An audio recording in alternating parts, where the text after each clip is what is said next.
रास्ते के ऊपर एक इंसान जा रहा था। नीचे देखा कुछ आभूषण, सोने का आभूषण, कोई ज्वेलरी पड़ी हुई थी। इंसान ने फटाक से उसको उठा करके पॉकेट में रख लिया। दो चार जने जो बाजू में से निकल रहे थे उन्होंने देखा कि वो इंसान ने नीचे पड़ा हुआ आभूषण अपने पॉकेट में रख दिया। तुरंत लोगों के अंदर निंदा चालू हो गई, वहां पर बात पूरी तरह फैल गई। लोगों ने उसको मारा पीटा, उसके पॉकेट में से वो ज्वेलरी बाहर निकाल दी। जाकर के तपास की तो मालूम पड़ा किसी व्यक्ति की वहां पर गिर गई थी, उसको जाकर के दी। और ये उठाने वाले व्यक्ति को ढोर मार पीटा। एक और व्यक्ति उसी रास्ते से निकल रहा है, उसकी नजर नीचे है, सोने का आभूषण साइड में पड़ा हुआ था, दिख रहा था। लेकिन धूल के जैसा वो आभूषण को मान करके वो आदमी आगे निकल गया। उसकी तरफ न देखा, न छूने का प्रयत्न किया, न ही कोई ध्यान उस तरफ गया। कि वहां पर रहे दो चार व्यक्ति इसको देख रहे थे कि वो व्यक्ति वहीं से निकल रहे थे। देखो बाजू में सोना पड़ा हुआ है, लेकिन फिर भी वो व्यक्ति की नजर नहीं गई। धीमे धीमे धीमे लोगों के अंदर प्रशंसा बन जाती है। फटाफट वहां पर मालूम पड़ा आभूषण किसी और का गुम हो गया हुआ था। पूरे नगर के अंदर बात फैली कि वो व्यक्ति वहां से चला बाजू में से, लेकिन फिर भी आभूषण के ऊपर उसकी दृष्टि तक नहीं गई। पूरे नगर के अंदर वो व्यक्ति प्रशंसनीय बन जाता है। लोक के अंदर उसी की वंदना पूजना होती है जो व्यक्ति भोगों को छोड़ता है। जो व्यक्ति भोगों के अंदर लिप्त है उसकी वंदना पूजना कभी भी लोग करता नहीं। ये नया रहिता संत स्ते वंद्या भुवनत्रय, इसका आलम्बन लेकर के सिद्धश्रेणी गुरु भगवान बहुत सुंदर बात समझाते हैं। कल्पना करो कि 14 राजलोक के अंदर कंप्लीटली ठास ठास करके भोग की सामग्री भरी पड़ी है। कल्पना करो कि एक व्यक्ति की मालिकी का सबकी सब भोग की सामग्री है। कल्पना करो कि वो व्यक्ति एक ही साथ सारी की सारी सामग्री का भोग कर रहा है। अपन जितना इमेजिन कर पाए ना, इतना मेरे पास गाड़ी है, बंगला है, मेरे पास ये प्रॉपर्टी है, ये है, वो है, जितने भी हमारे जो जो सुख के साधन है वो बहुत ही लिमिटेड एरिया के अंदर आ जाएंगे। जस्ट इमेजिन कि वो सुख के साधन इतने ज्यादा मात्रा में हो कि 14 राजलोक कंप्लीटली वो भोग की सामग्रियों से, खाने की चीज हो, देखने की चीज हो, पहनने की चीज हो, सुनने की चीज हो, सूंघने की चीज हो, जितनी भी भोग सामग्रियां है, उन सामग्रियों से 14 का 14 राजलोक भरा पड़ा हुआ है। एक ही व्यक्ति की मालिकी का वो सारा का सारा सामान है। और वो व्यक्ति एक ही साथ सारी की सारी सामग्री का भोग कर रहा है। इमेजिन, पॉसिबल नहीं है, लेकिन कल्पना करो अगर हमको मनपसंद भोजन मिले, सामने हमारी मनपसंद मूवी चल रही हो, ठंडी ठंडी एसी के अंदर से हवा आ रही हो, साथ में थम्स अप की एक बॉटल रखी हुई हो, और आराम से हम हमारे आलीशान 4 BHK 6 BHK के अंदर बैठे हुए हो, सामने सी व्यू दिख रहा हो, क्या मजा आएगा। ये तो बहुत अल्प हो गया। इससे कई कई कई कई गुना ज्यादा भोग की सामग्री एक ही इंसान के पास है, और वो एक ही इंसान एक साथ ये सारी की सारी भोग की सामग्री भुगत रहा है। कितना आनंद आता होगा। ये जो कल्पना के अंदर हम दृश्य लेकर के आए, घर के अंदर खाना खा रहे, एसी है, सी व्यू, ये वो है, उसके अंदर भी अगर अपन थोड़ा अपना खुद को उसमें रख करके देखे ना, अपने को भी हाँ मजा तो आएगा। ऐसे कोई एकदम आलीशान हिल साइड के रिजॉर्ट के अंदर गए हुए हो, वहां पर सब कुछ अपन इमेजिन न कर पाए उस प्रकार की वहां पर आगता स्वागता है, सुख के साधन है। 2 दिन 4 दिन कहाँ पर निकल जाते हैं मालूम ही नहीं पड़ता है। इतना अपने को वहां पर आनंद आनंद सुख प्रसन्नता आ जाती है। 14 राजलोक में अगर ये पूरा का पूरा एक ही व्यक्ति का पड़ा हुआ हो भोग की सामग्री, तो कितना आनंद आएगा। अभी वो व्यक्ति एक ही समय पर सारी की सारी सामग्री भुगत रहा हो तो कितना आनंद, कितनी सुख की अनुभूति वो इंसान करेगा। यहाँ पर सिद्ध श्रेणी गुरु भगवंत कहते हैं उससे भी ज्यादा सुख वो सारी की सारी सामग्री की उपेक्षा से एक जीव को मिलता है। आज स्पेशल है सेशन। अब तक शायद सिद्धेश्वरी गणि गुरु भगवंत ने ये तीसरे प्रस्ताव के अंदर भोग तृष्णा नाम के टॉपिक को लेकर के बहुत जबरदस्त विस्तार किया हुआ है। अलग अलग एंगल से अलग अलग गुरु भगवंतों ने उनकी रचनाओं के अंदर भोग तृष्णा के लिए क्या लिखा हुआ है उसका आलंबन लेकर के बहुत सुंदर प्रकार से इसका सही स्वरूप समझाने का एक सिंहत्व वाला प्रयत्न किया हुआ है।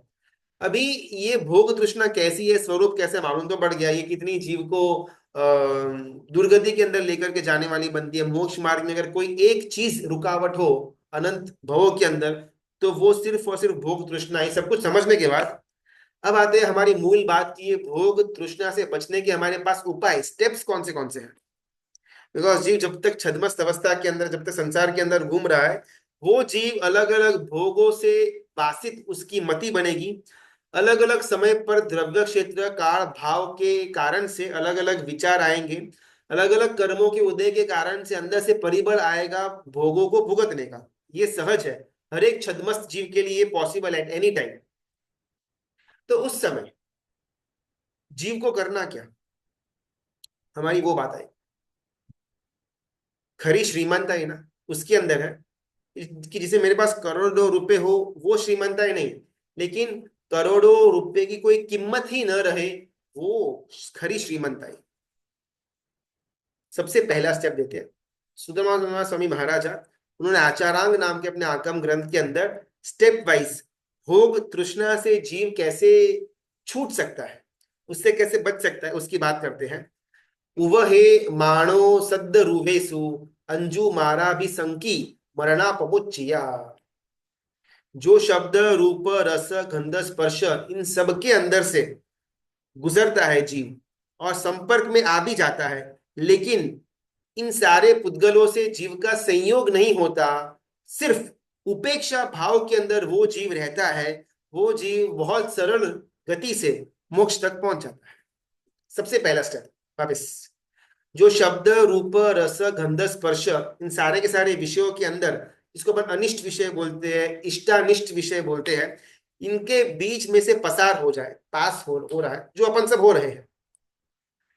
ये जीव के संपर्क में ये सारे के सारे विषय आए, मुझे भी मनपसंद भोजन का संपर्क मेरे साथ होगा, मनपसंद कपड़े का, एसी की ठंडी हवा का मुझसे मेरे साथ संपर्क होगा, मनपसंद दृश्यों का, विजातीय का दृश्यों का संपर्क मेरे साथ होगा, अच्छी अच्छी परफ्यूम की सुगंध, कोमल की सुगंध, कमल की सुगंध, रोज की सुगंध का स्पर्श मेरे साथ होगा। लेकिन फिर भी ये संपर्क होने के बाद भी अगर मेरा उन विषयों के साथ संयोग नहीं होता है, वो कैसे नहीं होएगा? तो यहां पर गंधर्व परमात्मा बताते उपेक्षा भाव से। सबसे पहला हमारे पास जो शस्त्र है भोग तृष्णा के समय जीव को शुभता के अंदर रखने वाला, अगर कोई ऑप्शन पड़ा हुआ हो तो वो है उपेक्षा। विषयों के आसक्ति के अंदर, विषयों के इर्द गिर्द रहने के बावजूद भी जीव को उपेक्षा डेवलप करना सीखना पड़ेगा। अभी उपेक्षा है एग्जैक्टली में है क्या, और किस प्रकार जीव इसको और ज्यादा बेटर तरह से अपने जीवन के अंदर उद्भव कर पाता है, उसी का नाम अपना आज का सेशन। उपेक्षा और उसके साइड बाय साइड एक और स्टेप चलता है जिसका नाम है मौन। जब कभी भी जीव को भोगों की सामग्रियों से उसका संपर्क हो तो जीव के पास ये दोनों ऑप्शन है, दोनों पर जीव को साइमल्टेनियसली आगे बढ़ना चाहिए। एक का नाम है उपेक्षा, एक का नाम है मौन। बोलने के ना दो प्रकार होते हैं, एक बाह्य का बोलना, एक आंतरिक बोलना। अगर अपने शब्दों के अंदर कहे ना तो वाणी की भी दो प्रकार होती है, एक बहिर्जन की वाणी और एक अंतर्जन की वाणी। हम सबको मालूम है कि हमारे मन के अंदर ना एक आवाज चलती रहती है, कि हमारे मन के अंदर हम खुद अपने साथ डिबेट करते रहते हैं कि वहां पर जाएंगे नहीं जाएंगे, चलो जाते हैं, अच्छा लगेगा, खाना अच्छा होगा, घूमने का अच्छा होगा, क्लाइमेट अच्छा होगा, अनुकूलता वगैरह मिलेगी। हम कहीं ना कहीं भले बाहर ऐसा बात के अंदर न लेकर के आए, लेकिन एवरी टाइम चौबीसों घंटे हमारे मन के अंदर हमारे खुद के साथ बातचीत चलती रहती है। इसको अंतर मन कहा गया हुआ है। और दूसरी, जो हम बाहर किसी और व्यक्ति के साथ बात करें, वो बाह्य, वो बहिर्जन कहा जाएगा। दोनों की वाणियों से, दोनों के अंदर का मौन, वो भोग तृष्णा से बचने का उपाय है। बिकॉज क्या होता है, गर्मी बहुत शुरू हो गई है, तो एकदम से मेरा मन इच्छा करेगा चलो आइसक्रीम खा करके आते हैं। ऐसा किसी ने, मतलब मेरे मन का जो अंतर मन है उसने एक ऐसा प्रश्न फेंका, चलो आइसक्रीम खा करके आ जाते हैं। उस समय मैं मौन रहता हूँ, बाहर से तो मौन ही है, लेकिन मेरे उस अंतर मन के विचार को बिल्कुल भी रिप्लाई नहीं करता। इसका नाम आंतरिक मौन। यार बहुत दिन हो गए, 4 4 महीने से चातुर्मास चल रहा था। अभी चातुर्मास उतरा है, चौमास चौदस पूरी हुई है, उसके बाद का पहला संडे आया हुआ है। 4 4 महीने तक हमारा मुंह बंद था, बाहर किधर भी नहीं गए हुए थे। इस संडे तो पक्का डिनर बाहर ही जाएंगे, ऐसा अंतर मन के अंदर मुझे विचार आया। अभी वो जो मेरा अंतर मन है वो रिप्लाई के लिए वेट कर रहा है, और उस समय मैं पुरुषार्थ करके मौन रहूं, सबसे बेस्ट ऑप्शन। उस विचार को कुछ सेकंड रिप्लाई देना ही नहीं, बस विचार करता रहेगा। ठीक है चलो बाहर नहीं जाएंगे तो स्विगी करते हैं, जोमेटो करते हैं, घर पर लेकर के आएंगे, चलो वो भी नहीं करना है तो घर पर कुछ स्वादिष्ट बनाते, चलो वो भी नहीं करना है। ऐसा अपने आप मन जो है ना, अंतर मन जो है, वो धीमे धीमे निचली कक्षा पर आकर के बैठ जाए। चलो ठीक है भाई, घर पर जो खाना बनता है वो खा लेंगे, भूखा नहीं रहना है। खाने के लिए ये एक एग्जाम्पल हुआ, सेम टू सेम चीज, चाहे स्पर्श की हो, देखने की हो, सुनने की हो, हर एक चीज में जहां जहां पर अंतर्मन आवाज करता है, जहां जहां पर अंतर्मन भोगों के विषयों के अंदर आगे बढ़ने का प्रयत्न करता है, उस समय अंतर्मौन। बस। विचार जो है ना, शब्दात्मक होता है। हम कभी भी विचार ना ऐसे शब्दों की बिना नहीं कर पाएंगे। या तो कुछ दृश्य होगा विचारों के अंदर, या उस चित्र को, उस दृश्य को उपसाने वाले शब्द होंगे। इन दोनों का अगर अपन त्याग कर दें, इसको अंतर मन से मौन कहा जाएगा। बहिर में मौन है वो तो बहुत सिंपल है। बहुत लोग कैसे करते हैं ना, परीक्षणा वगैरह हो या फिर मौन एकादशी दशी वगैरह हो, तो उस दिन मौन का पचखान लेते तो लेते हैं। बाहर का तो मौन रहता है, लेकिन 2-4 घंटे सोशल मीडिया के अंदर मूवी चालू कर करके अपन 3 घंटे का मौन लेकर के बैठ गए। इसको यहाँ पर शास्त्रकार भगवत मौन नहीं कहते हैं, हमने बाहर का मौन किया हुआ है, लेकिन अंतर्मन हमारा और ज्यादा डबल एक्टिवेट हो चुका हुआ है, तो इसको मौन नहीं कहा गया। बाहर भी मौन हो, अंतर में भी मौन हो, वैसे मौन की यहाँ पर बात करने में आई हुई है। मैं जैसी ऐसी बात आएगी ना, तब जीव को प्रश्न होगा कि यार मौन रहना कैसे।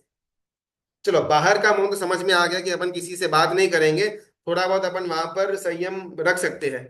लेकिन मेरे अंतर में विचार आया, अंतर मन ने कुछ वहां पर डायलॉग चालू किया, और फिर भी मैं उसको उत्तर न दूं, कैसे पॉसिबल है। सदगुरु भगवंत एक तीर्थ के अंदर बैठे हुए है, प्राचीन तीर्थ है, सत्य घटना पुस्तक के अंदर आई हुई थी। प्रभावक तीर्थ है, बहुत लाइट के अंदर नहीं आया हुआ था वो तीर्थ, बहुत ज्यादा क्राउड वहां पर पहुंचा हुआ नहीं था, लाइमलाइट नहीं मिली हुई थी, इसीलिए शायद वो तीर्थ की पवित्रता अकबंद थी। गुरु भगवंत वहां पर पहुंचे हुए हैं, अपने ग्रुप के साथ वहां पर विराजमान है, उस प्राचीन तीर्थ को लगते हुए ही रहने का उपाश्रय औषधशाला थी। अंदर अंदर महात्माओं की एक दिन बातचीत चल रही है, कुछ दिन पसार हो गए, 5-10 दिन निकल गए, अंदर अंदर महात्मा बातचीत कर रहे हैं कि कल रात को कुछ कारण से मैं उठा हुआ था, तब देखा कि बाजू में तीर्थ के अंदर ना रात्रि के समय संगीत का आवाज आ रहा है। कोई नृत्य कर रहा हो, कोई वीणा बजा रहा हो, कोई संगीत, कोई नाद, कोई दुंदुबी वगैरह, ऐसा आवाज मुझे कल आभास हो रही थी। तुरंत एक और महात्मा ने कहा कि हाँ बिल्कुल, मुझे भी 2-4 दिन पहले मैं भी कुछ रात को शंका के लिए उठा हुआ था, तब मुझे भी ऐसा आभास तो हुआ था, लेकिन फिर ज्यादा वो नींद हो थी, इसलिए कुछ ध्यान नहीं दिया। ऐसा करते वो 2-4 महात्मा के अंदर ये बात चालू हुई कि रात को जरूर इस तीर्थ के अंदर ना कोई नृत्य, भक्ति, संगीत देव देवियों द्वारा करने में आता है।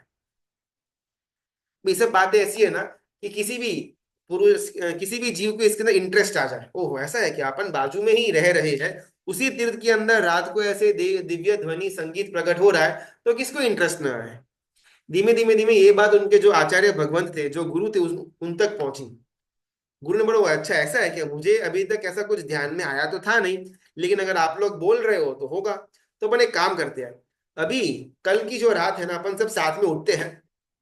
रात को वो जो 12-1-2 बजे जो कुछ आभास हुआ था किसी गुरु भगवान को, वही टाइम पर अपन उठते हैं, और धीमे से अपन वहां पर जाकर के देखते हैं, धीमे से वहां पर जाकर के देखते हैं कि एग्जैक्टली में ऐसा कुछ दिखाई दे भी, सुनाई दे भी रहा है या नहीं। अभी जब ये बातचीत चल रही थी, तब एक बाल मुनि भगवान थे, 8-9-10 साल की शायद उनकी उम्र रही हुई होगी। वो बाल मुनि भगवान भी एकदम उत्सुक हो गए, ओहो क्या बात है, रात को ऐसा भी होता है। अभी ये बात इतनी इंटरेस्टिंग है कि नॉर्मली किसी भी जीव को इंटरेस्ट आ जाए, उसमें भी अगर बालक बुद्धि हो तो और ज्यादा इंटरेस्ट। क्या बात है, देव देवी आते हैं, नाचते हैं, नृत्य करते हैं, संगीत, तो उनको भी मजा आ गया कि वो मुझे भी उठाना, मुझे भी उठाना। गुरु बोला आप प्लीज मुझे मिस मत कर देना, मुझे देखना है, देखना है।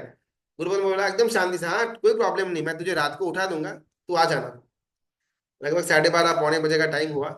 वो बाकी के जो जितने भी वो लोग थे, गुरु भगवान थे, वो तो उठ गए, साथ में आचार्य भगवान भी उठे। हल्के से बाल मुनि को उठाया कि अगर आपको आना है तो पधारो। बाल मुनि तो वेट कर रहे थे कि हाँ हाँ चलो मुझे देखना है। सब लोग एकदम आवाज किए बिना एकदम शांति से वो तीर्थ की जो सीढ़ियां थी वहां पर चढ़े। और मांगलिक हो चुका हुआ था, दरवाजा तो वहां पर ताला लग चुका हुआ था, उसके बाहर जाकर एकदम शांति से बैठ जाते हैं और सुनने का प्रयत्न करते हैं। अभी तो वहां पर पहुंचे भी नहीं है, इतने अंदर बाल मुनि भगवंत जो है, अरे कुछ भी सुनाई नहीं दे रहा, क्या खाली पीली रात की नींद आप लोगों ने मेरी उड़ा दी, कहाँ कुछ साउंड तो नहीं आ रहा, ये नहीं हो रहा, वो नहीं हो रहा, बोलना चालू कर दिया। गुरु भगवंत ने उसके सिर पर हाथ सहलाया और बोला, अगर तू चुप हो जाएगा तो ही सुनाई देगा। बाल थे, बाल सुलभ चंचलता अंदर में पड़ी हुई थी। अपने अंदर की घाय घाय जो वृत्ति थी उसको छोड़ करके, बहुत धीरज धारण करके वो बाल मुनि भगवंत मौन लेकर के वहां पर बैठ जाते हैं। और धीमे धीमे मंदिर के अंदर का दिव्य संगीत का अनुभव ये सारे के सारे महात्माओं को होता है। कथा सच्ची थी या क्या थी, उसको एक बार साइड में रखते हुए हमको इसके रहस्य तक पहुंचना, जिस प्रकार बाल मुनि भगवंत की जो भूमिका थी, अनेक बार जिनवाणी हमने सुनी, अनेक भवों के अंदर जिनवाणी हमने सुनी, अनेक भवों के अंदर जिनके मुख से हमने जिनवाणी सुनी। आत्मा में अनंत सुख है, आत्मा में आनंद है, आत्मा में वो है, विषय दुख रूप है, विषयों के अंदर कुछ रखा हुआ है नहीं, विषय जीव को भव भ्रमण करवाने की ताकत रखते, ये सब अनंत ही बार हमने सुना हुआ है, और जिनके मुख से हमने ये सब कुछ सुना हुआ है, जिनेश्वर परमात्मा के मुख से हमने ये सब कुछ सुना हुआ है। लेकिन फिर भी कभी भी हमको ना इसके अंदर बिलीफ नहीं बैठता है कि यार विषयों के अंदर सुख नहीं, ठीक है बोलते हैं ओके शायद ऐसा होगा, लेकिन फील नहीं होता है। और उस समय यहाँ पर ज्ञानी गुरु भगवंत प्रेम से हमारा हाथ, उनका हाथ हमारे सिर के ऊपर सहलाते हुए कहते हैं कि अगर तू चुप हो जाएगा, अगर तेरी चंचलता छोड़ देगा, तो तुझे अंदर का जो आनंद है, विषयों की तृष्णा के अंदर उपेक्षा भाव, विषयों की तृष्णा के अंदर मौन भाव में जो आनंद है, वो तू महसूस कर पाएगा। लेकिन उसके लिए तू सबसे पहले बाहर से मौन हो जा। साधक साधना में जब आगे आगे बढ़ता है ना, तब उन साधक के जीवन में एक स्तर आता है कि जिस स्तर पर असंग वो बहुत अनिवार्य बन जाता है। असंग, संग वो अपना चतुर्विध संग वाला संग नहीं, संग गधे वाला ग, संग यानी कि किसी और के साथ मिलना जुलना, उसको संग बोलेंगे। असंग यानी कि एकांत। जब जब साधक जीव एकांत में चला जाएगा, कहीं एकांत में कायोत्सर्ग के अंदर चले गए, कहीं चातुर्मास एकदम ऐसे कोई स्थान पर कर लिया कि जहां पर कोई और है ही नहीं। और हमने भी ऐसे बहुत सारे घटनाएं सुनी हुई होगी कि कोई कोई गुरु भगवंत एकदम एकांत के अंदर उन्होंने उन्होंने अपना चातुर्मास व्यतीत किया, बिकॉज बाहर का बहुत ज्यादा व्यवहार हो रहा था। कहीं ना कहीं उनको अंतर के अंदर मौन चाहिए था, तो उस कारण से बाहर का मौन वो आवश्यक बन जाता है। उत्तराध्ययन सूत्र के अंदर परम पूज्य आगम ग्रंथ करता तुसी नियो ये बात रखते, तू मौन हो जा। उत्तराध्ययन के अंदर तुसी नियो उवे हिज्जा, ये दो शब्द रखे हुए, भोग तृष्णा से जीव को अपने आप को बचाने के लिए मौन हो जा, और वो भोग तृष्णा की उपेक्षा करना शुरू कर दे। उपेक्षा यानी कि उसको नेग्लेक्ट करना, उसको नजरअंदाज करना, उसको शास्त्रीय भाषा के अंदर उपेक्षा कहा जाता है। अभी जो उपेक्षा नाम का शब्द है ना, उपेक्षा करनी कैसे और उपेक्षा का मतलब क्या होता है, अपन उपमिति बहुप्रपंच कथा के माध्यम से समझने का प्रयत्न करते हैं। उपेक्षा शब्द दो शब्दों की संधि है, उप और इच्छा। उप का मतलब है समीप, उपवास के अंदर जो उप आता है यानी कि आत्मा के समीप वास करना, उसको अपन उपवास कहते हैं। जैसे उप का मतलब है समीप में, पास में। इच्छा यानी कि दृष्टि, दृष्टि के समीप जाना इज इक्वल टू उपेक्षा। केवल यानी भगवान अपन समझ से, बिकॉज ये थोड़ा सा हाई लेवल होगा, अलग अलग एंगल से अपन समझने का प्रयत्न करते हैं। केवल यानी परमात्मा हो, कोई भी केवल यानी परमात्मा हो, वो सुवर्ण कमल के अंदर विराजमान है। देव देवी मनुष्य राजा इत्यादि रानी, उनका परिवार, तिर्यंश के सारे प्राणी, वो सब पर्षदा में वहां पर उनके सामने बैठे हुए हैं। देशना चल रही है, केवल यानी भगवंत की आंखें खुली है, वो देख रहे हैं। वो राजा को भी देख रहे हैं, रानी को भी देख रहे हैं, देव को भी देख रहे हैं, हाथी को भी देख रहे हैं, देवी को भी देख रहे हैं, पुरुष को, स्त्री को, पर्षदा को, आकाश को, जमीन को, हर तरफ वो देखते तो है। लेकिन एक भी दृश्य उनको फोकस में आता नहीं। केवल ज्ञानी भगवान का उपयोग किसमें होगा, तो किसी में नहीं।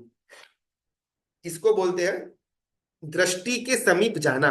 अभी कुछ दिन पहले ना हमने वो दृश्य, दृष्टा और दर्शन, इसका एक कॉन्सेप्ट लिया हुआ था। उस कॉन्सेप्ट के माध्यम से उपेक्षा को समझने का प्रयत्न करते हैं। तीन जने हैं। एक है दृष्टा, यानी कि जो देख रहा है। एक है दर्शन, ये जो देख रहा है उसकी देखने की शक्ति, उसको दर्शन कहा जाएगा। और एक है दृश्य। फॉर एग्जाम्पल मेरे सामने लैपटॉप है, तो लैपटॉप बना दृश्य। लैपटॉप देखने की मेरी जो शक्ति है उसको दर्शन कहा जाएगा। और मैं कौन हूं? मैं दृष्टा, मैं देखने वाला हूं, देखने का साधन है, और ये दृश्य है। ठीक है,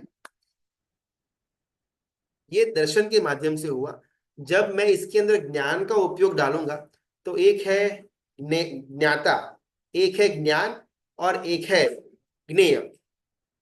जो ज्ञान ले रहा है उसका नाम ज्ञाता, जिस गुण के माध्यम से वो ज्ञान ले रहा है उसका नाम है ज्ञान, और जिसका ज्ञान वो ले रहा है उसका नाम है ज्ञेय। सेम, दृष्टा, दर्शन, दृश्य, ज्ञाता, ज्ञान, ज्ञेय। अभी यहां तक क्लियर है तो अपन आगे बढ़ते हैं।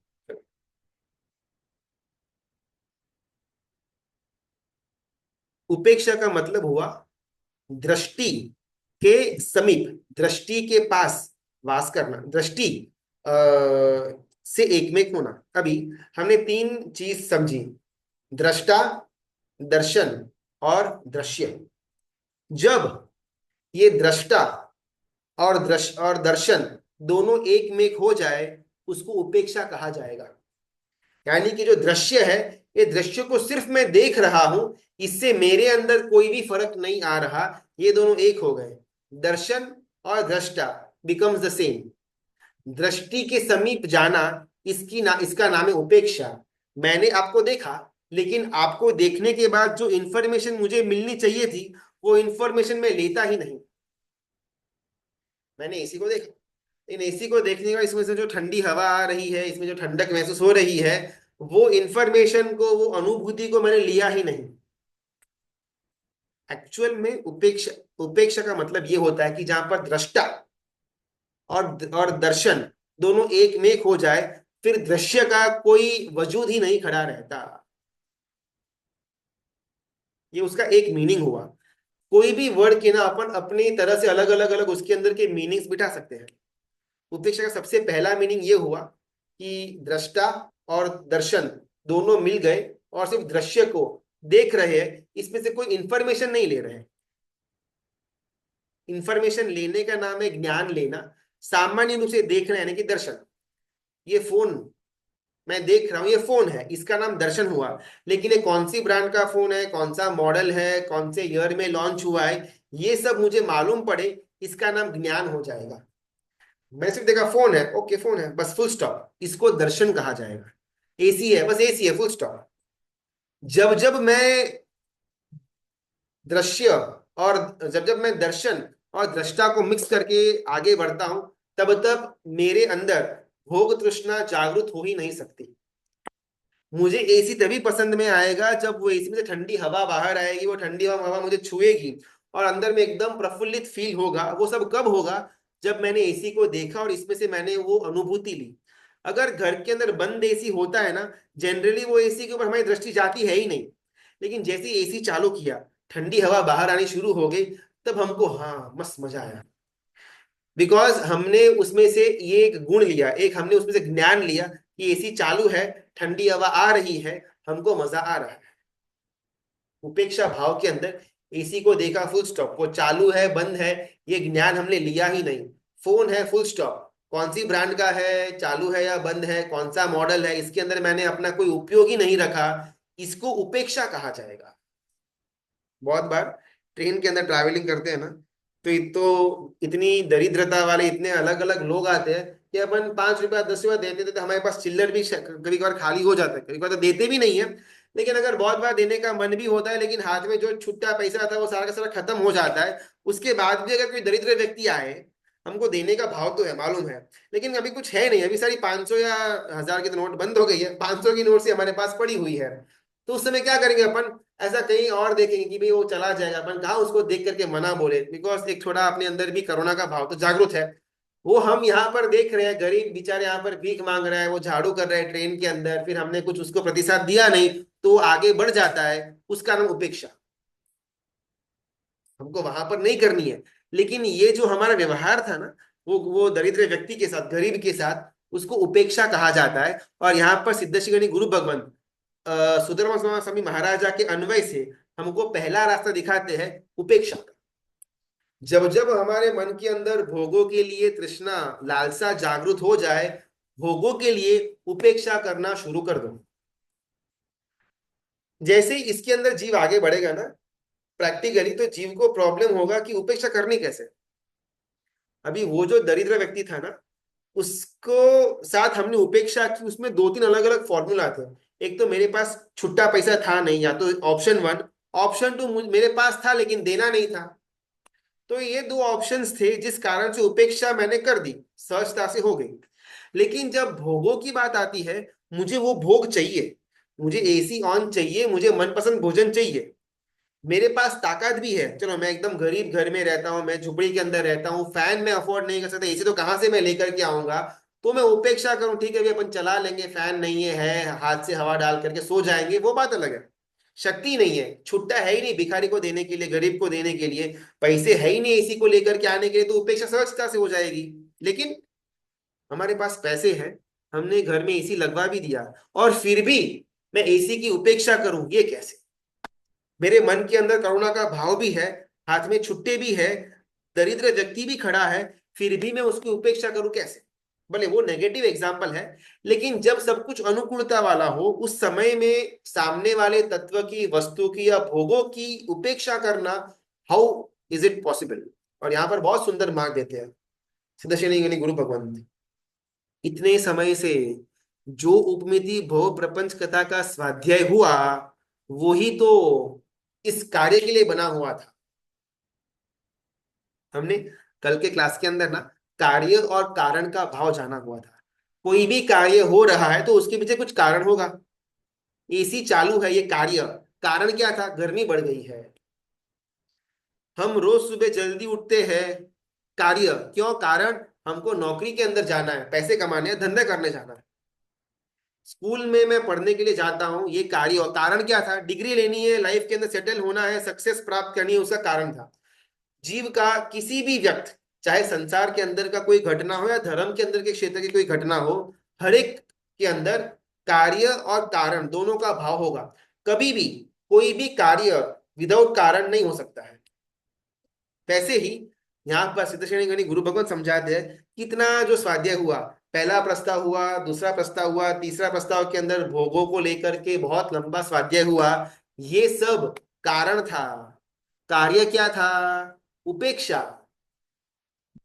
भोग तृष्णा के अगेंस्ट उपेक्षा करने के लिए ही तो ये स्वाध्याय हमने किया हुआ था। अलग अलग एग्जाम्पल्स बोलो, अलग अलग प्रोवर्ब्स बोलो, अलग अलग कविताएं बोलो, अलग अलग ग्रंथों के जो सूत्र गाथा दी हुई थी, किसके लिए दी थी? कारण। कार्य क्या था? जब जब अंदर में भोग की लालसा, कामना, चेष्टा, तितिक्षा उत्पन्न हो, उस समय ये कारण बने। क्या कारण बने? उपमिति भव प्रपंच कथा के अंदर का तत्व वो कारण बने, और जीव सहजता से भोगों के लिए उपेक्षित भाव में आ जाए।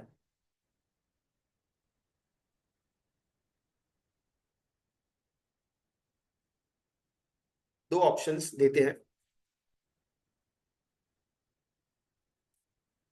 भोग तृष्णा से जीव को बचाने के लिए। दो ऑप्शंस, उपेक्षा और मौन। ऐसे एक अपेक्षा से देखें तो दोनों एक ही है। उपेक्षा करना या फिर मौन रहना, दोनों बहुत समानार्थी है।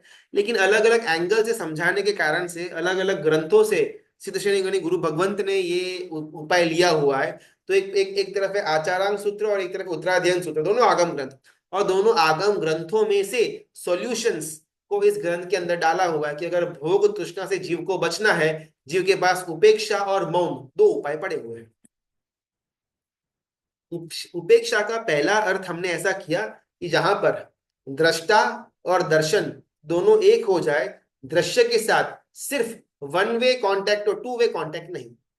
मैंने उसको देखा, फिर मेरे मन में ऐसा विचार आया, फिर वापस मैंने उसको देखा, एसी देखा, मुझे ठंडक का विचार आया, वापस देखा चालू है बंद है, मुझे अंदर में एक इंफॉर्मेशन गई, चालू है तो 18 डिग्री के ऊपर या फिर 20 डिग्री के ऊपर है। ये टू वे कम्युनिकेशन हुआ। इसमें क्या है, वन वे कम्युनिकेशन है। ये दोनों एक बन गए। अभी एसी है बस, वो चालू है बंद है, कितने डिग्रीज के ऊपर है, स्विंग है या नहीं, पावर मोड है या नहीं, सेव मोड है या नहीं, ये किसी भी वस्तु का मेरे अंदर विचार न आए, because this is one way street, not two way street. ये पहला अर्थ हुआ उपेक्षा का। सेकंड, उपेक्षा का अर्थ करते उप और इच्छा, यानी कि दृश्य को देखना, विषयों को देखना, विषयों को समीप में जाकर के देखना। ये बहुत सुंदर अर्थ है। या ये उपेक्षा के अलग अलग अर्थ इसके लिए कि हर एक जीव का अलग अलग सत्व होगा, हर एक जीव का अलग अलग मन का एक मान्यता होगी, हर एक जीव की अलग अलग एक्सपर्टीज होगी। तो ये पहला जीव ऐसा कि जो इसके कारण से टू वे से वन वे जो कर दिया, उससे वो उपेक्षा के अंदर पहुंच जाए। कई जीवों के लिए शायद ये प्रैक्टिकली थोड़ा डिफिकल्ट लगे, पॉसिबल न भी हो, तो उपेक्षा का एक और अर्थ दिया, समीप में जाना, समीप में जाकर के देखना। करेक्ट। तो किसके समीप जाना, तो बात करते हैं दृश्य के समीप जाना। उसके बाद दृश्य यानी कि विषय जो सामने एसी एग्जाम्पल के लिए रखते हैं, तो उस विषय के अंदर जाना, विषय के समीप जाना, विषय को मात्र दूर से नहीं देखना, मात्र ऊपरी सतह से नहीं देखना, विषयों के अंदर जाना, विषयों के आर पार देखना, इसका नाम है उपेक्षा। सेकंड अर्थ, जब मैं विषयों को आर पार देखता हूं, जब मैं इसी को आर पार देखता हूं, तो देखता हूं कि इसके अंदर वायुकाय की विराधना हो रही है, इसके अंदर अग्निकाय की विराधना हो रही है, इसके अंदर पानी के जीवों की विराधना हो रही है। ये मुझे मालूम कब पड़ेगा, जब मैं एसी को आर पार देखूंगा।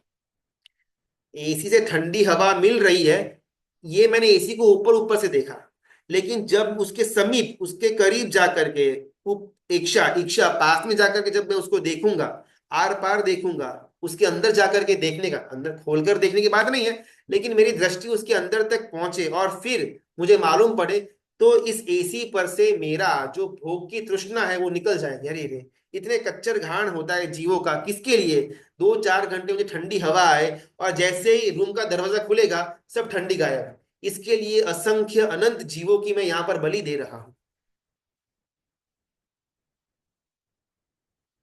एक एक भोग की सामग्री के ऊपरी सतह तक न देखते हुए उसके भीतर आर पार देखना, उसका नाम है उपेक्षा।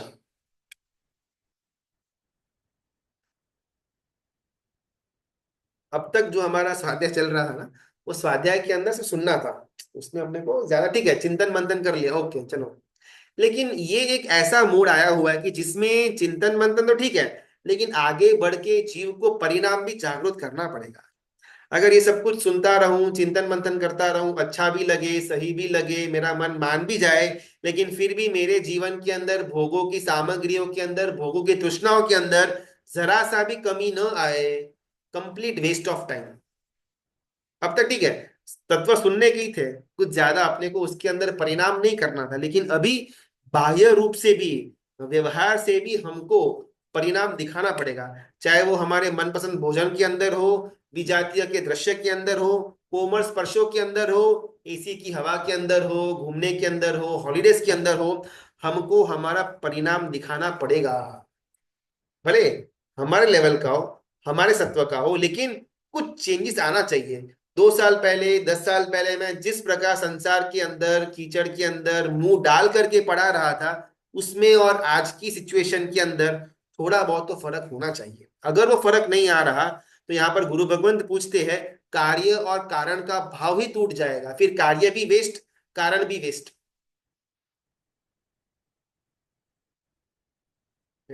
ओके, भोग तृष्णा, और भोग तृष्णा से बचना डिफिकल्ट है, ये कोई बड़ा इजी काम नहीं है, ऑब्वियसली डिफिकल्ट है, बिकॉज अनंत भवों से हमारा जो अंदर की दृष्टि है, हमारे अंदर का जो खिंचाव है, मान्यता है, वो हमेशा भोग अच्छे है, भोग भुगतने जैसे है, इसी तरफ की थी। इससे विपरीत दिशा के अंदर आना, नदी इस तरफ की बह रही है और आपको स्विमिंग करके ऑपोजिट डायरेक्शन के अंदर जाना, ये जनरली डिफिकल्ट पड़ता है। लेकिन जब तक जीव स्वयं ये डिफिकल्ट कार्य नहीं करेगा, तब तक जीव भव भ्रमण करता रहेगा। सिद्धश्रेणी यानी गुरु भगवंत ये भोग तृष्णा को समझाने के लिए बहुत सुंदर हमको दो एग्जाम्पल देते हैं। परम पूज्य प्रेम सुरेश्वर जी महाराज अंतिम वर्षों के अंदर बीमार बीमारी बॉडी के अंदर आ चुकी हुई थी, कोई कर्म का उदय हुआ और बॉडी एकदम बीमार हो गया, वीकनेस, बुढ़ापा भी आ चुका हुआ था, तकलीफ थी, डॉक्टरों की ट्रीटमेंट चालू है। एक बार डॉक्टर आए और डॉक्टर ने उनको पूरा वो चेकिंग वगैरह करके बोला कि आपको ना कल से ममरा जो है, मूढ़ी बोलते हैं, ममरा, हाँ, ममरा जो है उसको खाना शुरू शुरू करना पड़ेगा, वो आपकी औषधि बनेगी। बिकॉज मैं बहुत सारी चीजें बोलता हूँ, आप उसमें से कुछ खाते तो हो नहीं, ना कोई फ्रूट जूस है, ना कोई सीरा है, ना कोई मिठाई है, तो फिर आपको मिनिमम लेवल के अंदर ममरा जो है, मूढ़ी जो है, वो तो खानी ही पड़ेगी। प्रेम श्री महाराज ने वहां पर तो मना बोला कि नहीं, मैं तो बिल्कुल भी वो वापरूंगा नहीं। डॉक्टर महाराज ठीक है, फिर तो आपकी मर्जी, मैं तो कुछ कर नहीं पाऊंगा। लेकिन नेक्स्ट डे उनकी जो शिष्यगण है प्रेम श्री महाराजा के, उन्होंने जबरदस्ती गोचरी के अंदर ममरा बहौर करके आए और आचार्य भगवंत को बहुत जबरदस्ती वो ममरे बपराए कि ये दवा के माफिक है, अपने को कोई टेस्ट नहीं लेने का इसके अंदर। तो न चाहते हुए भी आचार्य भगवंत प्रेम श्री महाराजा ने वो ममरे वापरे। सेकेंड डे डॉक्टर आए, वापिस चेकिंग वगैरह किया और पूछा क्या आपने कल ममरा वापरा था? आचार्य भगवंत ने बोला हाँ वापरा तो था। तो बस थोड़ा सुधारा आया हुआ है, आज भी कंटिन्यू करना, और जब तक मैं न बोलूं कंटिन्यू करते रहना। और प्रेम श्री महाराजा कहते कि नहीं, वो पॉसिबल नहीं है। क्यों? कि कल मैंने ममरा वापरा, लेकिन ममरा वापरने के बाद में उसमें मुझे राग हुआ कि तो बहुत टेस्टी है, और जैसे ही राग हुआ मैंने उसी समय खाते वक्त आजीवन ममरे की बाधा ले ली। अभी आप कुछ और ट्राई करो, लेकिन मैं ममरा तो बिल्कुल भी नहीं वापरूंगा। इसे बोलते हैं सत्व। जहां जहां पर भोग तृष्णा हमको सताती हो, हमारा ना ऑपोजिट साइड का होता है कि घर के अंदर वही खाना बनना जो मुझे पसंद है। घर के अंदर हो 4 लोग, 5 लोग, 3 लोग, लेकिन अलग अलग दो दो खाने बनते हैं। पापा को एक खाना पसंद है, बेटा को कुछ और खाना पसंद है, बेटी को तो कुछ और ही खाना पसंद है, और घर में दो दो तीन तीन रसोई 4 जनों के लिए बनती है। भोग तृष्णा के अंदर डूबना, कीचड़ के अंदर डूबना इज इक्वल टू भव भ्रमण के अंदर डूबना, भोग तृष्णा को लात मारना इज इक्वल टू मोक्ष मार्ग के अंदर आगे बढ़ना। ब्रह्मदत्त चक्रवर्ती चित्र मुनि उनको समझाने के लिए आए हुए, अपन पूरी कथा के अंदर नहीं जाते, लेकिन इन शॉर्ट ब्रह्मदत्त चक्रवर्ती का जो जीव था वो अपने पूर्व भाव के अंदर साधु वेश धारण किया हुआ था, संयम पालनी करते हैं। कोई एक बार किसी एक चक्रवर्ती की स्त्री वंदन करने आती है और स्त्री का बाल का छोटा सा अंश ये ब्रह्मदत्त चक्रवर्ती का जो जीव था, जो साधु था, उनके पैरों में स्पर्श हो जाता है। और उसी वक्त वो साधु भगवान के मन के अंदर विचार आता है कि जबरदस्त मजा आया। एक चक्रवर्ती की जो स्त्री रत्न है, उसके बाल का छोटा सा स्पर्श अगर इतना आनंद दे सकता है, तो पूरी की पूरी वो स्त्री भोग करने मिले तो मजा ही आ जाए। साधु है, ये विचार आना नहीं चाहिए, लेकिन कर्मश आ गया। और साधु भगवंत ने पुरुषार्थ भी नहीं किया या ये विचार को दबाने का, उल्टा इस विचार के अंदर आगे बढ़े कि अब से मैं जितनी भी साधना आराधना करूंगा संयम जीवन के अंदर, अगर उसका कुछ बल हो तो अगले भाव के अंदर मुझे चक्रवर्ती बना चाहिए, मुझे भी ऐसा स्त्री रत्न चाहिए, और मुझे भी वो भोग भुगतने हैं। कथा लंबी है, साथ में जो सहवर्ती मुनि भगवंत थे, जो उनके भाई महाराज थे, उनको एकांत में मालूम पड़ा कि उनके भाई का ऐसा आशय बदल चुका हुआ है। वो भाई बहुत समझाने का प्रयत्न करते हैं, लेकिन ये ब्रह्मदत्त चक्रवर्ती का जीव समझने को रेडी नहीं। वहां पर उनका आयुष्य पूरा हुआ, वहां से मरने के बाद, काल धर्म प्राप्त होने के बाद, वो जीव यहाँ पर ब्रह्मदत्त चक्रवर्ती के रूप में उत्पन्न होता है। मन की जो इच्छा होती है ना, पैसा अपने को मिलता है। अपने अपन बोलते हैं कर्म सत्ता बहुत चुस्त है, बहुत ज्यादा कठोर है, बिल्कुल भी नहीं, बहुत न्यायी है। हमने जो मांगा कर्म सत्ता वो देगी, प्रोवाइडेड कि हमारे पास पुण्य का बैलेंस हो। अगर मेरे पास पुण्य का बैलेंस है, मैं चक्रवर्ती मांगू, मैं देव का पद मांगू, इंद्र मांगू, नरेंद्र मांगू, सम्राट मांगू, सब कुछ कर्म सत्ता मुझे देने को रेडी है, प्रोवाइडेड मेरे पास उतना पुण्य होना चाहिए। भिखारी होकर के अगर मैं गाड़ी की इच्छा रखूं तो पॉसिबल नहीं है। अंबानी बन करके अगर मैं गाड़ी की इच्छा रखूं तो मिल सकता है। ब्रह्मदत्त चक्रवर्ती, चक्रवर्ती के का उनका भव चालू तो हो गया, और जबरदस्त भोग सुखों के अंदर, विजातीय के सुखों के अंदर, स्त्रियों के साथ ये ब्रह्मदत्त चक्रवर्ती अपना पूरा का पूरा समय व्यतीत कर देते हैं। इतने में उनके पूर्व भव के जो सहवर्ती मुनि भगवान, जो उनके भाई महाराज थे, इस भव के अंदर भी उनका जन्म हुआ है। उन्होंने दीक्षा ली हुई है और नाम है चित्र मुनि। अभी चित्रमुनि को जाति स्मरण ज्ञान हुआ है और उनको मालूम पड़ा कि ऐसा ऐसा वो जो चक्रवर्ती है वो तो मेरे पुराने मतलब पूर्व भव का मेरा सगा भाई था। उसको प्रतिबोध देने के लिए चित्रमुनि सभा के अंदर पधारे हुए हैं। दृश्य समझना। चक्रवर्ती बैठे हुए अपने सिंहासन के ऊपर, पूरी पूरी पूरी उनकी जो जो जो उनका एरिया है, उनका जो रूम है राजमहल का, वो कंप्लीटली मंत्रियों से वगैरह फुल है। इतने में चित्रमुनि वहां पर प्रवेश करते हैं। चित्रमुनि पुराने भोग की पूरी कथा विस्तृत में कहते हैं ब्रह्मदत्त चक्रवर्ती को, और ब्रह्मदत्त ये सुन करके उनको भी जाति स्मरण ज्ञान होता है। अब तक ना हमने कथाओं के अंदर ऐसे सुना होता है कि जब कभी भी कोई कोई जीव को जाति स्मरण ज्ञान होता है ना, एकदम से वो शुभता के अंदर आ जाता है। कोई खोटा गलत कार्य भले करता था, लेकिन जब ये ज्ञान हुआ कि मैं पुराने भव में क्या था, मैंने क्या गलतियां की थी, इस कारण से मैं यहाँ पर फंसा हुआ हूँ, जैसे ही जीव को नजर में आता है, जीव परिवर्तन के अंदर आगे बढ़ता है। हर एक कथा के अंदर हमने ये सेम देखा हुआ है, लेकिन ये कथा डिफरेंट है। ब्रह्मदत्त चक्रवर्ती को जाति में ज्ञान हुआ कि हाँ, बात तो सही है कि मैं साधु था, मैंने वो कष्ट वगैरह सहन किए थे और तब जाकर के आज मैं यहाँ पर बैठा हूँ। उसी के साथ साथ अलग अलग जीव उनके साथ जो थे, अलग अलग वृत्तियों के कारण से कौन सी दुर्गति के अंदर गए, वो भी इन्होंने अपने जाति में ज्ञान के अंदर देखा। संसार एक गटर है, ये भी उन्होंने देखा जाना। ब्रह्मदत्त चक्रवर्ती ने ब्रह्मदत्त चक्रवर्ती के भव के अंदर आत्मा का अस्तित्व को जाना। परलोक के अंदर श्रद्धा हुई, परमात्मा का वचन सच्चा है ये भी मान लिया। चित्रमुनि समझा दिया, तो फिर छोड़ क्यों नहीं देते सारे भोगों को। ये भोगों के कारण से आपका भविष्य दुर्गति में बनने वाला है। अगर चक्रवर्ती अपने अंतिम समय तक संयम ग्रहण नहीं करता तो निश्चित सातवीं नरक के अंदर जाता है, और अगर वो चक्रवर्ती अपने अंतिम समय से पहले संयम ग्रहण कर लेता है तो निश्चित मोक्ष, या एक या दो भव के अंदर मोक्ष वो कंफर्म है। तो आपके पास इतना सुंदर मौका पड़ा हुआ है, आप समझ भी गए क्या क्या गलतियां हुई थी दुर्गति वगैरह की, तो अभी तो आ जाओ संयम के मार्ग के ऊपर। बिकॉज अगर आप यहीं पर पड़े रहोगे ना चक्रवर्ती के पद के अंदर, तो आपका भविष्य अंधकारमय बनने वाला है, दुखमय बनने वाला है। सातवीं नरक के अंदर 33 सागरोपम तक आपको दुख सहन करना पड़ेगा। अहम पी जानामी जहेई साहू जम में तुम्मम साहसी वक्कमेयम। और उस समय ब्रह्मदत्त चक्रवर्ती जवाब देते हैं कि आपकी बात सब सही है, आपने जो बोला मैंने खुद देखा, जाना, अनुभव किया जातिस्मक ज्ञान के अंदर, उसमें कहीं पर भी दो मत नहीं है। लेकिन भोग तृष्णा के अंदर मुझे इतना आनंद आ रहा है कि मैं उसको छोड़ नहीं पा रहा। भोग तृष्णा जीव को पराधीन बना देती है, भोग तृष्णा जीव को लाचार बना देती है। एक जीव ब्रह्मदत्त चक्रवर्ती, चक्रवर्ती पना उसके पास 6 खंड का अधिपत्य है, 16,000 देव देवी हमेशा उसकी सेवा के अंदर रत रहते हैं। आज तो हमको एक आधा देव का छोटा मोटा केसर का छांटना भी हो जाए ना, अपने तो हो क्या बात है। और ये चक्रवर्ती के पास 16,000 देव देवियां ऐसे किया, और यहाँ पर सब हाजिर। इतनी ताकत इतनी शक्ति पड़ी हुई थी। वैसा चक्रवर्ती भी एक भोग सुख में इतना पराधीन, जानता है दुर्गति होगी, नरक मिलेगी, आगे संसार मेरा बढ़ता जाएगा, लेकिन फिर भी वो भोग को छोड़ने को रेडी नहीं। ये ताकत भोग तृष्णा की जीव को एकदम विवश बना देती है।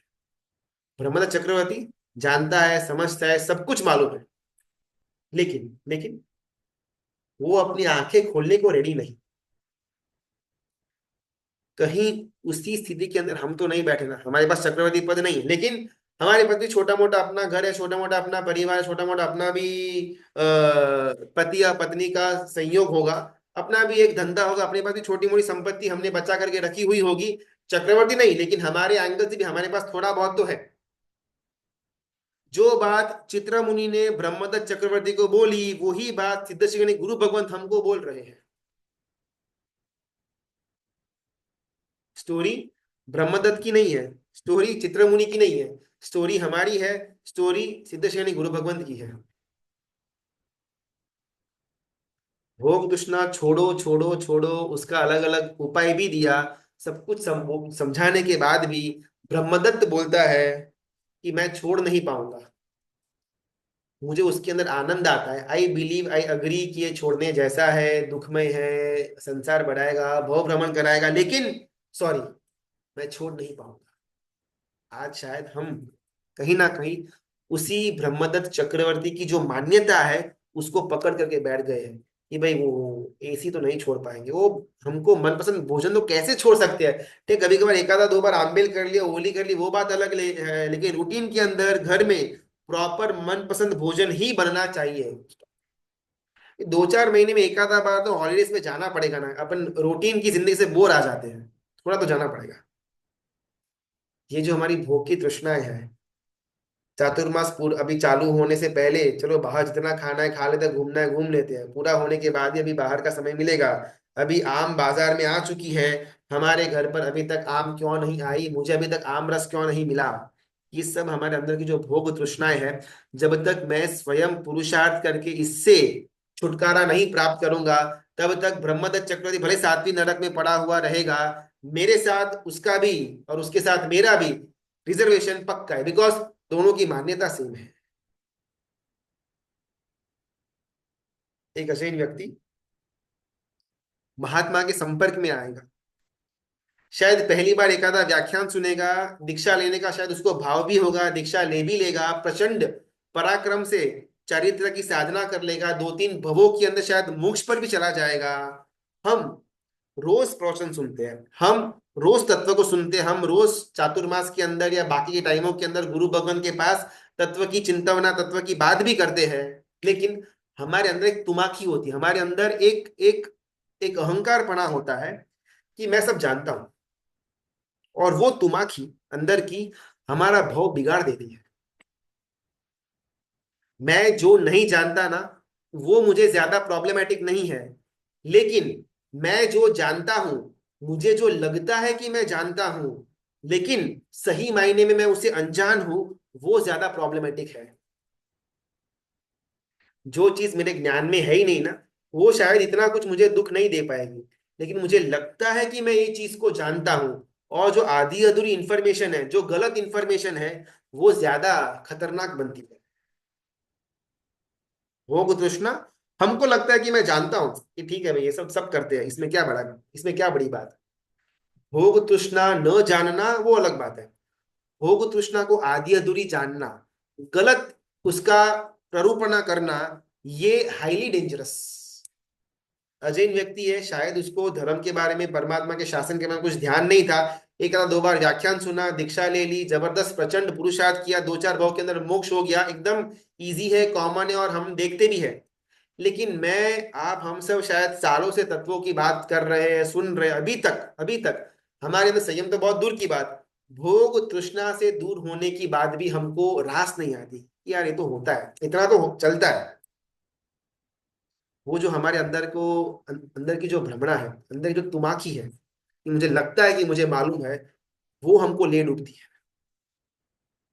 चंद्रशेखर गुरु भगवंत और भी अलग अलग प्रैक्टिकल सॉल्यूशंस हमको देंगे भोग तृष्णा से बचने के लिए। कुछ प्रश्न तो अपन फटाफट 2 मिनट में अंदर ले लेते हैं।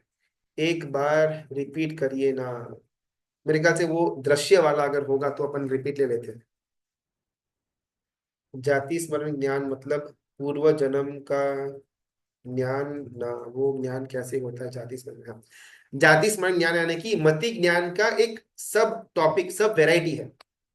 हमारे पास 5 मुख्य ज्ञान है, मति, श्रुत, अवधि, मन, पर्यव्य और केवल ज्ञान। इसमें से अभी हम सबके पास मति और श्रुत दोनों है, फुल मात्रा में नहीं है, लेकिन कम ज्यादा मात्रा के अंदर हम सबके पास मति और श्रुत अभी पड़ा हुआ है, अपन डिटेल के अंदर नहीं जाते हैं।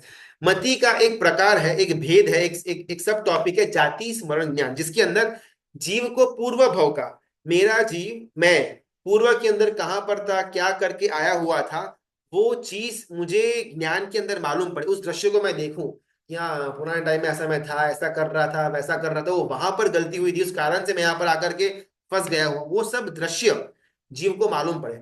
अभी जैसे शुद्ध ज्ञान के अंदर भी अलग अलग लेवल्स होते हैं कि मैं 2 प्रतिगमन का सूत्र समझ पाता हूँ, अर्थ भी समझ पाता हूँ, तत्व भी समझ पाता हूँ, लेकिन ग्रंथ वगैरह के अंदर थोड़ा बहुत कम ज्यादा है, तो ये मेरा एक लेवल हुआ।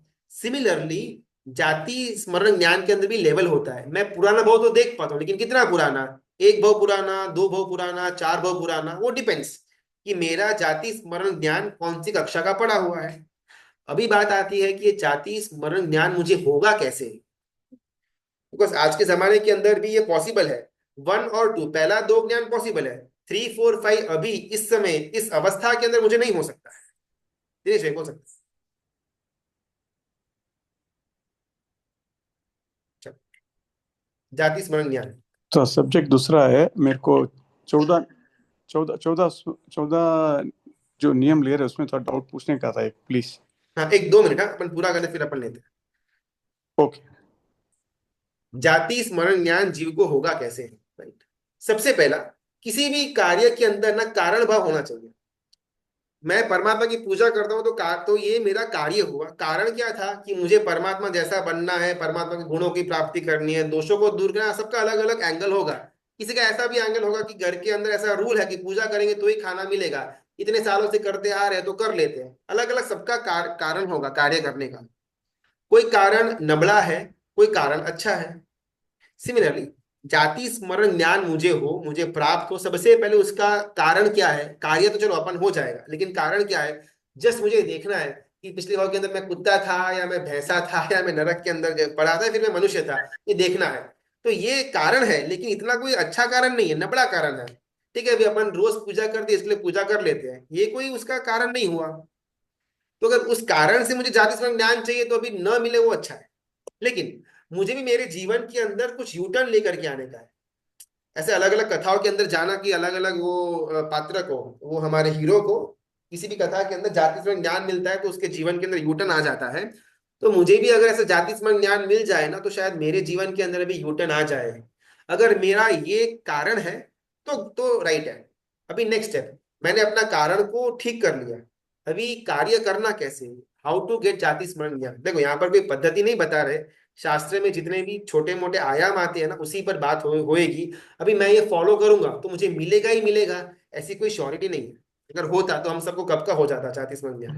अभी जिस योग को हमने हमारे पुराने पूर्व भव के अंदर बहुत ज्यादा रुचि पूर्वक सेवा हुआ होगा, वो योग जब हमको इस भव के अंदर मिलेगा, ऑटोमेटिकली हमको उसका जाति स्मरण ज्ञान उससे लिंकिंग करवा देगा। फॉर एग्जाम्पल, मैंने पूर्व भव के अंदर बहुत ज्यादा जीव दया पाली हुई होगी। और ये जीव दया ना सिर्फ बाहरी से नहीं थी, लेकिन अंतर में भी वो जीव के लिए सही मायने में मेरे मेरे अंदर करुणा भाव था पूरा भाव के अंदर। तो उससे क्या हुआ ना, मेरे अंदर वो जो जीव दया का संस्कार है वो एकदम गाढ़ बना। अभी इस भाव के अंदर छोटा मोटा भी जब मैं जीव दया का कार्य करता हूँ, एकदम से मुझे लगता है कि कुछ तो ये है, डेजा वो अपन बोलते हैं इंग्लिश के अंदर, कि कुछ तो ऐसा मैंने करा हुआ है, कुछ तो ऐसा मैंने देखा हुआ है, ऐसा ऐसा फर्स्ट टाइम नहीं हो रहा। अगर मैं वो चिंतन के अंदर आगे आगे आगे जाता जाऊंगा ना, तो एक समय आएगा कि जब वो चिंतन डायरेक्टली मुझे वो जो भाव था पूर्व भाव के अंदर जीव दया का, उससे संपर्क करवाएगा। लेकिन इसके अंदर पूर्व भाव का भाव और इस भाव का भाव सेम टॉपिक का होना और डेप्थ वाला होना। ऊपर ऊपर से हमने क्रिया कर दी थी तो वो क्रिया इस भाव के अंदर हमको कनेक्शन के अंदर नहीं आएगी। ऊपर ऊपर से हमने भाव भा लिए थे, शुभ भाव या जो कुछ भी था, और इस भाव में वो सेम टू सेम तत्वों का भाव मेरे अंदर प्रकट हो। इस समय डेप्थ है, लेकिन अगर उस समय डेप्थ नहीं थी तो लिंकिंग नहीं होगा। अभी हमारा कोई लिंकिंग नहीं हुआ है, हमारा पूरा भाव के अंदर हमने भी परमात्मा के शासन के अंदर या उनके मार्ग का कुछ ना कुछ सेवा हुआ होगा, शुभता वाला कार्य, जिस कारण से मुझे जैन शासन मिला। तो वो कौन सा योग था, मैं क्या कर रहा था, मुझे कोई आइडिया नहीं था। दैट शोज कि मैंने पूर्व भाव के अंदर इतना कुछ ज्यादा डेप्थ में डिटेल में भावों की शुद्धता पूर्वक नहीं किया हुआ होगा। चलो वो गया सो गया, चेंज तो नहीं कर पाएंगे। नेक्स्ट व्हाट, इस भव के अंदर मैं बीज इस प्रकार डालूं, इस भव के अंदर जितनी भी परमात्मा के शासन का अंग है, क्रियाएं है, धर्म है, भाव है, उसको उस वेदक स्पष्टता के साथ, उसको उस डेप्थ के साथ में सेवूं कि अगले आने वाले भव के लिए ये रॉ मटेरियल बन जाए। ये मेरे हाथ में है। पुराना भव का जो हो गया सो हो गया, अभी उसको तो मैं बदल तो नहीं पाऊंगा, अभी नहीं हो रहा है तो नहीं हो रहा है, लेकिन एटलीस्ट अगले भव के अंदर मुझे धारा स्पर्श उसका काम मैं इस भव के अंदर स्टार्ट कर सकता हूं। जिस किसी भी अंग, भले परमात्मा की पूजा हो, सामयिक हो, स्वाध्याय हो, तत्व के चिंतन हो, वयावच हो, जीव दया हो, सात क्षेत्र, कुछ भी जिसके अंदर मुझे रुचि आती है ना, उसको बार बार चिंतन के अंदर लेकर के उसमें और क्या इंफॉर्मेशन मिल सकती है। फॉर एग्जाम्पल, अगर जीव दया का है तो जीव दया कैसी होती है, कहाँ कहाँ पर होती है, कौन से टाइप की होती है, कैसे मैं कर सकता हूँ, बाहरी जीव दया क्या, भीतरी जीव दया क्या, अलग अलग अलग मैं कलेक्शन करता हूँ इंफॉर्मेशन का, चिंतन चिंतन चिंतन करता रहता हूँ। जीव दया के ऊपर। तो इससे क्या होगा ना, मेरे अंदर सही मायने में जीव दया का एक एक संस्कार जागृत होगा, और मेरा जीव वो संस्कार लेकर के जब भवांतर के अंदर जाएगा, तब वहां पर वापिस जीव दया का कोई ना कोई आलंबन मिलने पर वो दो संस्कारों का लिंकिंग होगा, और इस भव की पूरी घटना मुझे अगले भव के अंदर जाति स्मरण ज्ञान के रूप में प्रकट हो जाएगी। अभी वो हो गए अगले भव की बात। पिछले भव में तो मैंने कुछ किया नहीं था, अभी मेरे हाथ में क्या पड़ा हुआ है। तो बहुत सुंदर बात यहाँ पर गुरु भगवंत करते हैं कि जाति स्मरण ज्ञान प्राप्त करके हमको करना क्या था, बेसिकली हमारे पुराने भवों का दृश्य हमको देखना था। इतना ही हमारा उद्देश्य था, जिस कारण से मेरे भव के अंदर, इस भव के अंदर यू टर्न आया। जितनी भी कथाएं यहाँ पर आई, जितनी भी धर्म कथाएं थी, वो सारी की सारी मेरी ही तो थी। मेरे जीव ने अनंत भव संसार के अंदर कर दिए हुए। मैं अनंती बार मनुष्य बना, अनंती बार मैं राजा बना, अनंती बार मैं चक्रवर्ती बना, अनंती बार मैं खुद, मेरा जीव देवलोक के अंदर गया, इंद्र बना, नरक के अंदर गया। तो जितनी भी यहाँ पर घटनाएं हो रही है, वो सारी की सारी मेरी तो घटनाएं हैं। भले इमीडिएट पूर्व भव की नहीं, लेकिन 10 15 20 25 50 लाख करोड़ पूर्व भव पहले मेरे साथ यही चीज हुई थी। तत्व के अंदर बात आती है कि 14 राजलोक के अंदर ऐसा एक भी जीव नहीं है, अनंत जीव पड़े हुए, ऐसा एक भी जीव नहीं है कि जिस जीव के साथ हमने, मैंने, मेरे जीव ने अनंती बार उसके साथ संपर्क न किया हुआ हो। तो कितना हमारा जन्म, कितना मरण मेरा हो चुका हुआ है। तो मैं हर एक रोल मैंने रोल प्ले में लिया हुआ है। तो यहाँ पर जो भी घटनाएं कथा के अंदर आ रही है, जिनको अंतिम में मुक्ति मिल गई, वो वाला स्टेज को छोड़ करके बाकी हर एक स्टेज मैंने खुद ने अलग अलग भवों के अंदर व्यतीत किया हुआ है। यही तो मेरा जाति स्मरण ज्ञान था। चलो हो नहीं रहा है, वो अलग बात है, लेकिन रियलिटी में यही हुआ था मेरे साथ। इससे भी अगर हमारे जीवन के अंदर यू टर्न आए, वो अच्छा ऑप्शन है। हाँ दिनेश भाई बोल सकते हैं। हाँ, ये 14 नियम में जैसे पानी पर गर्म पीते हैं तो सचित हो जाता है। अचित, तो उसमें भी अगर शाम को भी जैसे सनसेट के बाद में वही पानी गर्म किया, वो पानी वो सचित में लेना चाहिए, अचित में लेना चाहिए? जस्ट बिकॉज सूर्यास्त हो गया, तो ऑटोमेटिकली सचित पानी अचित नहीं बन जाता, सॉरी, अचित पानी सचित नहीं बन जाता। फॉर एग्जाम्पल, मैंने दोपहर को 3 बजे पानी को उबालने के लिए रखा, पीने का पानी, तो शाम को 6 बजे का चौबियार होता है, तो अभी शायद 8 घंटे का काल है। तो 3 बजे दोपहर को मैंने पानी उबालने के लिए रखा, तो 6 बज के 5 मिनट हो गए, तो ऑटोमेटिकली वो पानी सचित नहीं बन जाता, वो अचित का अचित ही रहेगा। उसका जो भी काल मर्यादा है, वो काल मर्यादा के अंदर रहेगा, प्रोवाइडेड कि वो पानी ढका हुआ हो। तो अगर वो पानी ओपन में ही अपन लंबे टाइम तक रखते हैं, तो अचित पानी भी सचित बन जाता है सूर्यास्त के बाद। अगर अचित पानी को हमने सूर्यास्त के बाद भी प्रॉपरली उसको ढक करके रखा हुआ है, तो उसको वापरने के अंदर कोई प्रॉब्लम नहीं, अगर हमारा अचित पानी का नियम है तो। लेकिन वापिस वो तिविया वगैरह पचखान वाला हो, तो रात्रि भोजन के साथ अपन अगर अपन उबला हुआ पानी को ऐड करें, तो वो कोई सेंस ही नहीं बनता है। 2 दिन 2 दिन पहले इंदौर में एक श्रावक को सुबह बैडमिंटन खेलते हुए सीने में दर्द हुआ। उसके दोस्तों ने उसको पंपिंग किया, उसको सॉलिटेयर दवा लेने को कहा, लेकिन उसने मना कर दिया कि मेरा नौकाशी का पचखान है। ओके, और अभी तक पचखान नहीं है, मैं अभी नहीं लूंगा। फिर उसके दोस्तों ने जबरदस्ती दवाई थूक थूक दी और पचखान नहीं तोड़ा। उसके दूसरा अटैक आया और वो एक्सपायर हो गया। भगवान ना करे अब कब ऐसा हमारे साथ हो जाए। तो वो समय ऐसा ही सत्व रखना चाहिए या सोचकर मनुष्य बहुत दुर्लभ है, हमको प्रायश्चित लेना चाहिए। बहुत सुंदर प्रश्न। हमारा अगर पचखान नहीं आया हुआ हो और एकदम लाइफ सेविंग हमको मेडिसिन लेनी पड़े, तो पचखान तोड़ना या दवाई लिए बिना मर जाना। मेरे पास 2 ऑप्शन है। देखो, कोई भी पचखान के अंदर पचखान भाष्य हमको पढ़ना चाहिए। जो जो लोग भी 12 व्रत तो 14 नियम या फिर से पचखान के अंदर बहुत ज्यादा रुचि रखते हैं ना, वैसे जीवों को अवश्य में पचखान भाष्य पढ़ना चाहिए। बहुत सुंदर उसके अंदर की भावनाएं हैं।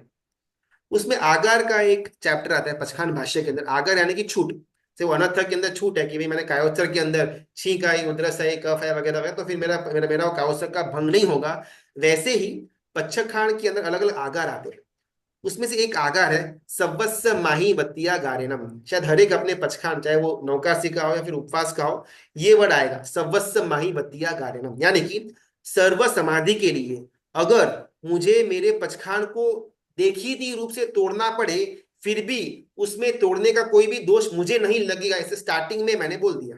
जैसे अन्यथा के अंदर मैंने बोल दिया खासीनम छीनम जम्भाइनम उड्डयनम बाइनसगीनम, ऐसा ऐसा मेरे को हुआ, तो इस कारण से मेरा कौशक भंग नहीं होगा। सेम चीज औंटन बसारणम गुरु बुठानम पारिठामणम महत्तरम समस्तम, ये सब जो अलग अलग आगार है, यानी कि हमने पहले छूट लेकर के रखी हुई है कि अगर अगर अगर मुझे समाधि रखने के लिए, सर्व समाधि मेरी और दूसरे की समाधि रखने के लिए, अगर मुझे पचखान से बाहर आना पड़े, चाहे उपवास का मुझे भंग करना पड़े या नौकासी का पचखान से पहले खाना भी खाना पड़े, सर्व समाधि के अंदर ऐसे हमको भाया वो बात अलग है, लेकिन समाधि रखने के लिए अगर मुझे खाना भी पड़े तो उससे पचखान का कोई भंग नहीं होगा।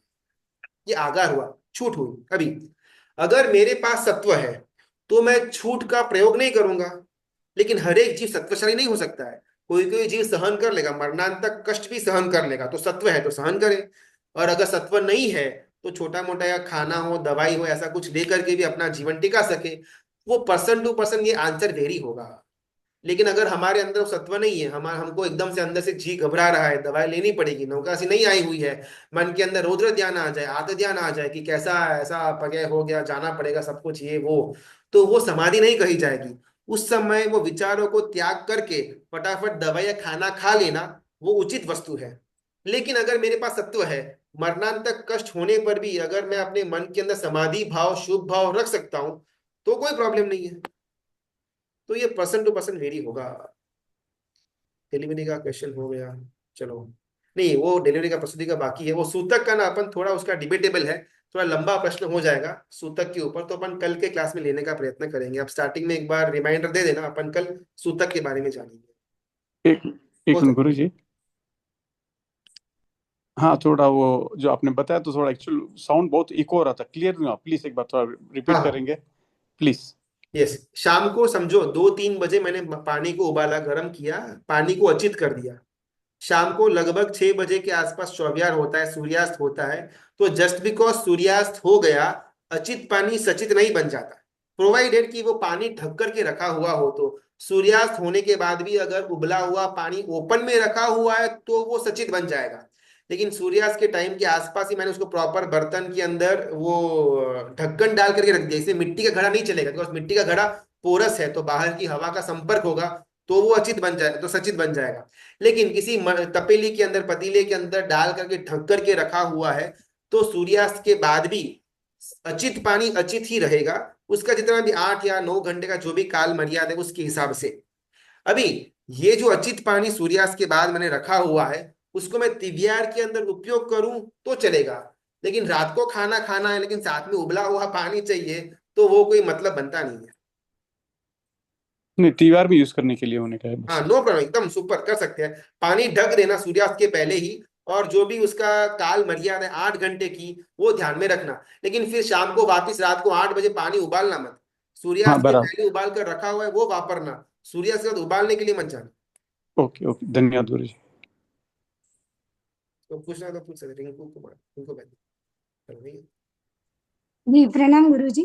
चलो। अभी ये जो इंदौर वाले भाई का क्वेश्चन पूछा इन्होंने, तो इसमें है ना अपने एक ये डाउट था कि जैसे अपने बोलते हैं कि आयुष्य कर्म बंधा हुआ रहता है, सपोज उन्होंने मेडिसिन ली होती तो भी उस टाइम पे उनको जाना ही था। देखो ये एंगल ना अपने वो 5 परिबल है ना, समय, कर्म, भवितव्यता, पुरुषार्थ और स्वभाव, 5 एंगल से हर एक घटना घटित होती है। अगर यही सेम एंगल में अपनाऊं तो फिर नौकरी करने जाना क्यों? मेरे भाग्य में लिखा है पुण्य का उदय होगा तो पैसा घर पर आएगा, वहां जाना क्यों ऑफिस? अगर मेरे उदय में लिखा हुआ है तो खाना मिलेगा, पकाना क्यों? नहीं। अगर मेरे उदय में लिखा है शाता विधिनीय कर्म है तो कितना भी मैं बाहर का वो सड़ा हुआ खाना खाता रहूं, फ्रीज का वो एमएसजी वाला वगैरह, कोई प्रॉब्लम नहीं होगा, मेरा तो है शाता विधिनीय कर्म का उदय है। तो ये क्या है ना, कर्म का एंगल हो गया। लेकिन एकांत में एक ही एंगल पकड़ना वो मिथ्यात्व हो जाएगा। मैंने पुरुषार्थ किया, पुरुषार्थ के साथ मुझे कर्म का बैकिंग मिला, भवितव्यता का बैकिंग मिला, समय परिपाक हुआ, स्वभाव मुझे अनुकूलता वाला था, तो वो घटना घटी। अगर इसमें से एक आधा परिबल भी नहीं होता है ना तो घटना आगे नहीं बढ़ती। जी गुरुजी, एक्चुअली कैसे था, कुछ फ्रेंड्स के साथ इस पे डिबेट हुआ था तो मेरा ये कहना हो गया था, क्योंकि वो लाइक जैन्स हो के एंटी जैन्स है, कि तुम लोग कैसे मानसिकता रखते हो स्टिफ के नहीं लेना गोली, उस टाइम पे वो जरूरी था। ओके वो जैन ऐसे डिबेट था, तो मेरा ये आंसर था कि भाई उस टाइम पे उनको जाना ही था। तो ऐसा हो गया, इसीलिए मतलब ये क्वेश्चन पूछा गया, क्या ये होता तो भी यही होता क्या। और अगर अभी मैंने जो उनको रिप्लाई दिया, तो नहीं देके हम उनको क्या बोल सकते हैं ऐसे क्वेश्चन के सबसे पहला आंसर अपने में। को डिबेट करना क्यों है? सामने वाले की अगर मानसिकता है तत्व को समझने की, आंसर को ग्रहण करने की, समझाओ, कोई प्रॉब्लम नहीं है। लेकिन सामने वाला एकदम एकांती, एकदम कदाग्रही है, तो उसके साथ डिबेट करना वो एकदम व्यर्थ है। उसके पॉइंट में सम्मिलित हो जाना वो बेस्ट ऑप्शन। हाँ अभी ऐसे ही होगा शायद, मेरे को मालूम नहीं है, फुल स्टॉप। हमको उस समय जी। झंडा क्यों उठाना है? हाँ, सामने वाला क्यूरियोसिटी से पूछे कि ऐसा कैसे हो सकता है, जानना है मेरे को, उसकी जिज्ञासा को शांत करना वो सही मार्ग है। लेकिन सामने वाला हठाग्रह कदाग्रह वाला है, वो हमको मालूम है, फिर भी उसके साथ डिबेट करना ये दीवार के साथ सिर पटकने जैसा है। जी गुरु जी, धन्यवाद। परमात्मा की आज्ञा कुछ बोला हुआ हो तो मिच्छामि दुक्कडम का बहुत बहुत धन्यवाद, अनुमोदना। ये अभी परिणाम का टाइम आ चुका हुआ है हमारा। बात बात वगैरह बहुत हो चुकी हुई है। अभी जीवन के अंदर कुछ नक्कर परिणाम आए तो शायद आगे का जो कॉन्सेप्ट है वो हम पर लागू होगा, ऐसा यहाँ पर सिद्धश्रेणी गुरुकनी गुरु भगवत पुस्तक के अंदर लिखा हुआ है। हम सभी थोड़ा बहुत अपने जीवन के अंदर प्रयत्न करें, भोगों की तृष्णा से थोड़ा उपेक्षा वाला या फिर मौन वाले भाव के अंदर आने का। बहुत बहुत धन्यवाद, अनुमोदना, प्रणाम।